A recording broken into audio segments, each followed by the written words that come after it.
গাছে টুনা ও টুনি নামে দুটি পাখি বাস করত।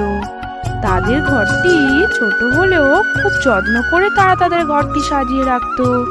টুনি ও টুনা তাদের ছোট্ট ঘরে খুব সুখে বাস করত, কিন্তু একটি বিষয়ে তাদের মনে খুব দুঃখ ছিল। টুনা, আজ আমাদের বিয়ের প্রায় 6 বছর হতে চলল, কিন্তু আমাদের এই এতদিনের বিবাহিত জীবনে আজও কোনো সন্তান এলো না। আমি কি কোনোদিনই মা হতে পারবো না টুনা? কি গো, বলো না। দুঃখ করো না টুনি, আমরা তো ভগবানের কাছে কোনো পাপ করিনি। দেখবে আমাদেরও একদিন একটা ছোট্ট সন্তান হবে, আর আমরা তাকে খুব যত্ন সহকারে বড় করব। কিন্তু এই কথাটা তো তুমি আমাকে 2 বছর ধরে বলে আসছো। ভগবান তো আমাদের এখনো একটি সন্তান দিলেন না। আচ্ছা টুনি, আর 1 মাস অপেক্ষা করো। তার মধ্যে আমাদের সন্তান না হলে আমি তোমায় অনাথ আশ্রম থেকে একটি সন্তান এনে দেব। তবে তাই করো, কিন্তু আমার যে আর তর্স হয়েছে না গো টুনা, যেটা মনে হচ্ছে আজই আমরা কোনো একটা অনাথ আশ্রমে যাই, আর সেখান থেকে ছোট্ট একটা ফুটফুটে সন্তান ঘরে নিয়ে আসি। আচ্ছা টুনি, তুমি ঘরে থাকো, আমি একটু খাবার জোগাড়ের ব্যবস্থা করি। ঠিক আছে, কিন্তু তুমি একটু তাড়াতাড়ি ঘরে ফিরে এসো। ঘরে আমার একা একা থাকতে একটুও ভালো লাগে না গো টুনা। এরপর টুনা কিছু খাবার সংগ্রহ করার জন্য বের হলো। যেতে যেতে টুনা মনে মনে ভাবলো, টুনির আর কি দোষ, ভগবান আমাদের তো আজও কোনো সন্তান দিলেন না। কিন্তু টুনিকে আমি তো অনাথ আশ্রম থেকে সন্তান এনে দেব বলে তো দিলাম, বললেই কি আর পাওয়া যায়? ভগবান তুমি একটা পথ বলে দাও, যাতে আমি টুনিকে একটি সন্তান দিতে পারি। এরপর টুনা বেশ কিছু খাবার সংগ্রহ করে দিনের আলো থাকতে থাকতে ঘরে ফিরে এলো। ও টুনি, দেখো বাইরে খুব মেঘ করেছে, মনে হয় আজ খুব ঝড় বৃষ্টি হবে। হ্যাঁ গো টুনা, কিন্তু আজ রাতে আমাদের ঘরের কোনো ক্ষতি হবে না তো টুনা? না না, আমাদের বাসাটি ছোট হলেও খুব মজবুত করেই বানানো, কোনো ক্ষতি হবে না। তবুও বলা তো যায় না, এই ঝড় বৃষ্টির রাতে আমাদের একটু সাবধানে থাকতে হবে। এটি বলতে বলতেই বাইরে প্রবল ঝড় বৃষ্টি শুরু হলো। টুনা আর টুনি তাদের ঘরের মধ্যে তাড়াতাড়ি খাওয়া দাওয়া শেষ করে শুয়ে পড়ল। শুয়ে শুয়ে তারা ভাবলো, বাইরে প্রবল ঝড় বৃষ্টি হচ্ছে, এতে কত পাখি না ক্ষতি হবে। ঠিকই বলেছ টুনি, আমাদের তো তবু মাথা গোজার মতো একটা ছোট্ট বাসা আছে, কিন্তু কত পাখির সেটাও তো নেই। হে ভগবান, তুমি সবাইকে ভালো রেখো। এইসব ভাবতে ভাবতে তারা দুজনে ঘুমিয়ে পড়ল।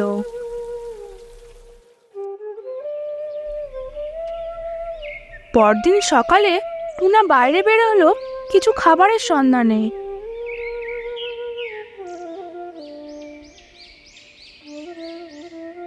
হে বাবা, ঝড়ে তো চারিদিক একেবারে লণ্ডভণ্ড হয়ে গেছে, চারিদিকে কত গাছপালা ভেঙে পড়েছে।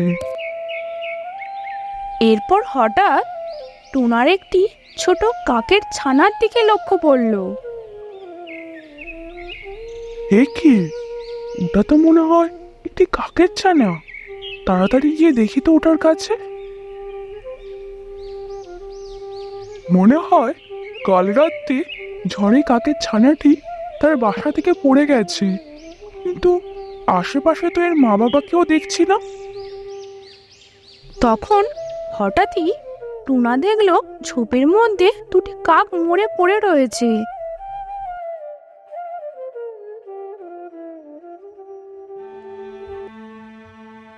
হে ভগবান, মনে হয় রাত্রের ঝড়ে তারা নিজেরা প্রাণ দিয়ে হলেও তাদের ছানাটিকে প্রাণে বাঁচিয়ে দিয়েছে। এখন এই বাচ্চাটি এখানে পড়ে থাকলে তো না খেতে পেয়ে ওর জীবন শেষ হয়ে যাবে। তার চেয়ে এক কাজ করি, আমি বরং কাকের ছানাটি নিয়ে বাড়ি যাই ও টুনির মা হওয়ার স্বাদ পূরণ করি। ভগবানকে কালকে এত করে জানিয়ে ভগবান মনে হয় আমাদের এই সন্তান দিয়েছেন।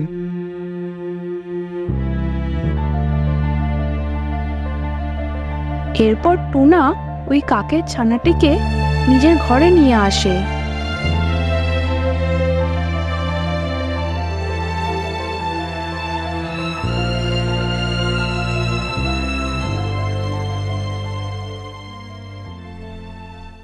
টুনি তাকে পেয়ে খুব খুশি হয় ও ছানাটির নাম রাখে কুটু।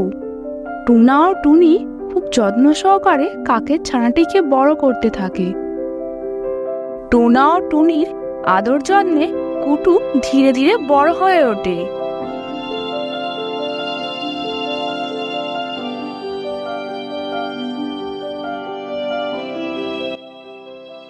মা মা, আমি বেশ কিছুদিন ধরে তোমায় একটা কথা বলতে চাইছি, কিন্তু লজ্জা বলতে পারছি না। যদি তুমি আমার সাহস দাও তাহলে আজ তোমায় তা বলতে পারি। দেখো ছেলের কথা, মার কাছে আবার লজ্জা কিসের রে? বল, কি বলতে চাস? জানো মা, আমি পাশের জঙ্গলের মুনু কাককে খুব ভালোবাসি। সেও আমায় খুব ভালোবাসে, তাই আমি তাকে বিয়ে করতে চাই।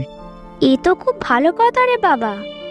আজ তোর বাবা এলে তাকে আমি সব কথা বলবো।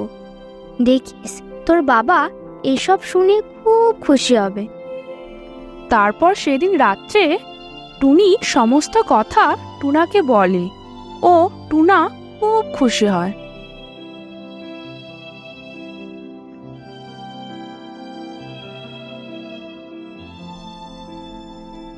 এরপর একদিন কুটু বিয়ে করে মনুকে নিয়ে আসে, যে ছিল ধনী পাখির একমাত্র মেয়ে।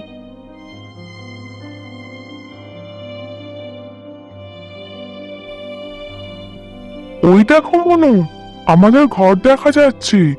ওখানেই আমরা খুব সুখে থাকি। আমি এই ছোট কুঁয়ে ঘরে থাকতে পারবো না। আমার বাবা আমার কোনোদিনও কোনো অভাব দেয়নি। আমার বেডরুমটা না তোমাদের বাড়ির থেকেও বড়। আহা, এখন একটু চুপ করো তো। মামা পা এসব কথা শুনলে কষ্ট পাবে জি। কষ্ট পাক, তাতে আমার কিছু আসে যায় না। আর তুমি তো আমায় আগে বলনি যে তোমার ঘর বাড়ির এই অবস্থা। দেখো, আমি এই ঘরে কোনো অবস্থায় থাকবো না। টুনা ও টুনি তাদের কথা ভিতর থেকে শুনতে পায় ও তারা বাইরে এসে বলে, দেখ বাবা কুটু, আমরা চাই না বৌমার কোনো অসুবিধা হোক। তাই বৌমা যেখানে থাকতে চায় তুই তাকে সেখানেই নিয়ে গিয়ে থাক। আমি আমার বাবার বাড়ি গিয়ে থাকতে চাই, তুমি আমার সেখানে নিয়ে চলো। আর তা না হলে আমি তোমায় ছেড়েই চলে যাব। না না কুটু, তুই বৌমাকে নিয়ে তোর শ্বশুর বাড়িতে থাক। আমরা এখানে ঠিক থেকে যাব। তা হয় না মা, ও যায় যাক, আমি তোমাদের ছেড়ে কোথাও যাব না। তবে আমি চললাম বাপের বাড়ি, তুমি থাকো তোমার মা বাবার কাছে। এ কথা বলে মনু তার বাপের বাড়ি থেকে চলে যায়।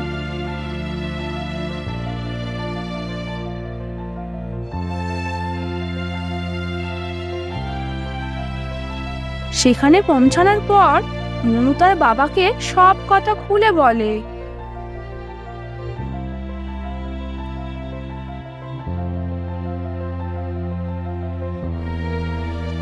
সব কথা শুনে মনুর বাবা মনুকে বলে, কিন্তু তোমার তো এই বাড়িতে কোনো জায়গা হবে না। তুমি বিয়ের পর তোমার স্বামীর ঘরে গিয়ে থাকবে। আমি তোমার শ্বশুর শাশুড়িকে খুব ভালো করে চিনি।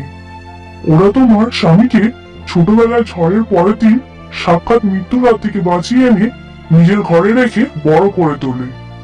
ওরা গরিব হলেও মনুষ্যত্বহীন নয়। তুমি ওখানে গিয়ে থাকো, ওরা তোমার ঠিকই খুব সুখে রাখবে। এ কথা শুনে মুনু নিজের ভুল বুঝতে পারে ও তার শ্বশুরবাড়ি ফিরে আসার সিদ্ধান্ত নেয়।